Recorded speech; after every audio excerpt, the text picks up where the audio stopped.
ഇതാണ് മറ്റേ നമ്മൾ മസിൽ കൂട്ടുന്ന ഐറ്റംസ്. അത്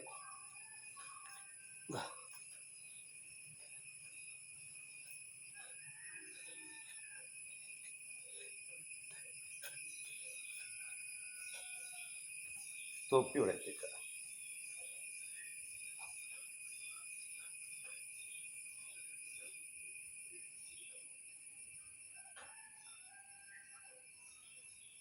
നല്ല മസിൽ കൂടും. മസിൽ കയ്യിൻ്റെ വിങ്സ്, ഷോൾഡറിൻ്റെ വിങ്സ് ഒക്കെ കൂടും. കാരണം അത് ബേസിക്കലായിട്ട് നമ്മുടെ ഇങ്ങനെ വിട്ടണം, അതാണ് പവർ ഉണ്ടാവുള്ളൂ. ഓക്കെ, അതൊരു 100 പ്രാവശ്യം എടുക്കാൻ മതി, ലെഫ്റ്റും റൈറ്റും. ഇതും അതേമാതിരി തന്നെയാണ്.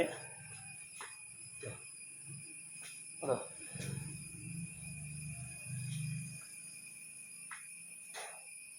ബേസിക്കലി വിടണം, അപ്പോഴാണ് അതിൻ്റെ ഒരു സ്ട്രെങ്ത് ഉണ്ടാവുള്ളൂ. ഒരു 100 പ്രാവശ്യം ചെയ്യുമ്പോഴൊക്കെ നമുക്ക് എൻ്റെ സ്ട്രെങ്ത്തായി മാറും. അങ്ങനെ മോർണിംഗ് ടു ഈവനിങ്ങിൽ നമ്മൾ ചെയ്താൽ എൻജോയ് ആവും. ഇത് മാത്രമല്ല പലതുണ്ട്.